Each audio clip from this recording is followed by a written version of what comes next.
Life moves pretty fast. You don't stop and look around once in a while, you could miss it. How many Super Bowl rings does it take to become a goat? Now, I'm not referring to those four-legged cheese-making mammals with a taste for tin cans. I'm talking about the label of GOAT, the greatest of all time.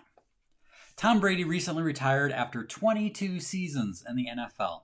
He was the 199th pick in the draft, yet ended up with 7 Super Bowl rings and threw more touchdown passes than anyone in history. He never played on a losing team. He is widely regarded as the GOAT, at least when it comes to quarterbacks.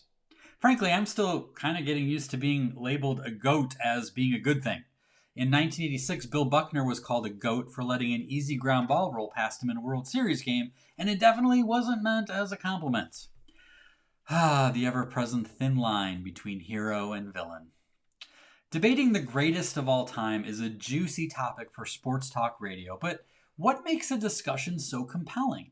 Why such an obsession with greatness? Well, besides the fact that we like comparing things and arguing, greatness stirs something within us. We're inspired when we see it manifested, be it in the long and decorated career of Tom Brady or in the gold medal performance of figure skater Nathan Chen. But greatness stretches far beyond the sports world. We see it in a delicious dish prepared with ease by Gordon Ramsay. We saw it in the remarkable daring and bravery of Amelia Earhart. We saw it in the spellbinding gentleness and kindness of Fred Rogers. We saw it in the compelling selflessness and compassion of Mother Teresa. The greatness of these individuals is so profound and self-evident, it's easy to assume that they are rare geniuses who possess mystical talents. Their level of excellence appears unattainable for us mere mortals. Their talent is unmistakable, but the individuals we place on the pedestal of greatness are merely human beings whose extraordinary results came from consistent practice of ordinary things. Our preoccupation with debating the greatest of all time is a trap that prevents us from striving for greatness ourselves. It's easier to argue about the top 5 saints of all time than aim to become one. Now, am I suggesting you are GOAT material? Actually, yes. Hear me out. Usually the title of GOAT is bestowed on someone famous, known for their professional accomplishments, and often in a domain conducive to measurable outcomes. But what about people who aren't famous? Isn't it possible that some Incan woman possessed unmatched skill as a potter, with her only flaw being born at a time when she couldn't have her own YouTube channel? And what if your skill is not as esteemed or public as that of a professional athlete or celebrity chef? Could an unknown Amish grandmother technically be the greatest bread maker of all time? And by the way, tell me, who is the greatest school custodian of all time? The greatest dental hygienist of all time? The greatest administrative assistant of all time? What about domains lacking metrics that are easy to quantify? When it comes to football, we can compare wins, passing yards, touchdowns, longevity, playoff appearances, awards, and Super Bowl rings, all while debating the relative importance of each. But how would one go about naming the greatest mother of all time? The greatest father of all time? The greatest wife, or husband, or friend, or next-door neighbor of all time? Most of us don't have trading cards with our pictures on them, and if we did, they wouldn't have stats on the back totaling boo-boos kissed, lunches prepared, loads of laundry completed, encouraging words spoken, or hugs delivered. Without these metrics a Google search away, what would it take for you to become the GOAT? Now, if you're normal, you might be thinking, slow your roll, buddy. I already feel like I'm falling short day after day. I barely qualify as a good parent, let alone the greatest of all time. I hear you. Sometimes I feel like I'm leading the league in drop balls. But the good news is that the seeds of greatness are in our DNA because we each have a spark of the divine within us. Simply put, you were born for greatness. And don't let my famous examples fool you. The dictionary defines great as remarkable in magnitude, quality, skill, or effectiveness.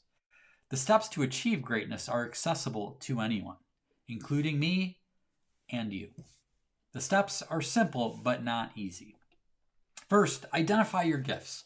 What talents have you been given? If they don't immediately come to mind, settle into a quiet place.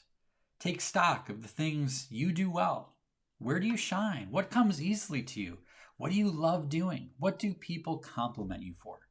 These are your gifts. And remember, better than everyone else in the world at anything is not a requirement for greatness. Secondly, honor. Honor your gifts. If you treasure a gift, you don't take it for granted or throw it in a corner. To give your gifts the respect they deserve, use them, share them, and work to improve them. Shoring up weaknesses can be helpful, but keep in mind, Mr. Rogers wasn't as bold and gregarious as Gordon Ramsay, who was not as gentle or vulnerable as Mr. Rogers. Greatness lies in maximizing your strengths. Be committed. Greatness requires the willingness to do what no one else will. Not many are willing to stick to the diet and workout routine that helped Tom Brady stay so productive for so long. Even less are clamoring to comfort the sick and clean the sores of people living in the slums of Calcutta, as Mother Teresa did. Amelia Earhart was willing to attempt things no one else had ever done. Consequences be damned.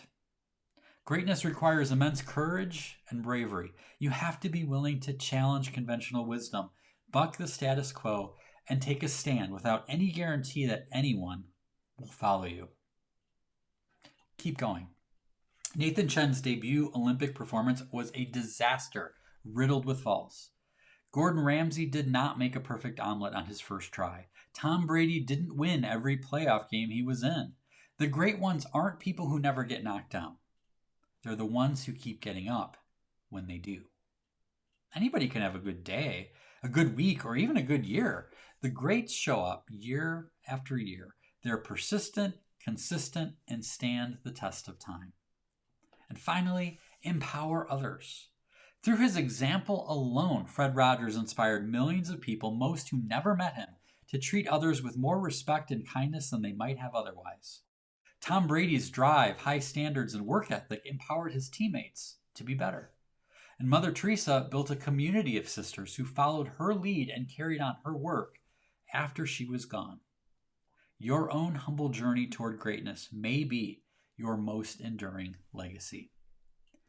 We can't count on being considered the greatest, but that doesn't mean we shouldn't strive to be great. It's unlikely that you or I will ever be publicly regarded as the GOAT of anything. And unless you're Muhammad Ali, I am the greatest. The title is bestowed on you by others. You can't control it. Who cares? When it comes to greatness, everyone else is irrelevant. I agree with Hemingway, who said there's nothing noble to being superior to your fellow man. True nobility is being superior to your former self. There is one category that you can be assured of being the GOAT, and that's the category of you. Your job is to be the greatest you of all time. If you learned a new thing today or did something to improve your craft or make yourself better than you were yesterday, congrats. You are officially the greatest you of all time. If you got up today after being knocked down yesterday, your legend just gained a new comeback story, and you're officially the greatest you of all time. If you used one of your gifts to make someone's day or lessen the burden of another soul, your scoreboard of contributions to the world just increased by one, officially making you the greatest you of all time. Instead of wasting our time arguing over who is the GOAT, may we use their example as inspiration to cultivate our own greatness within us. Identify your gifts, honor them by honing them and sharing them with others. Be committed, keep going, and empower others along the way. Regardless of whether or not you play in the NFL or make souffles on TV, those principles are controllable.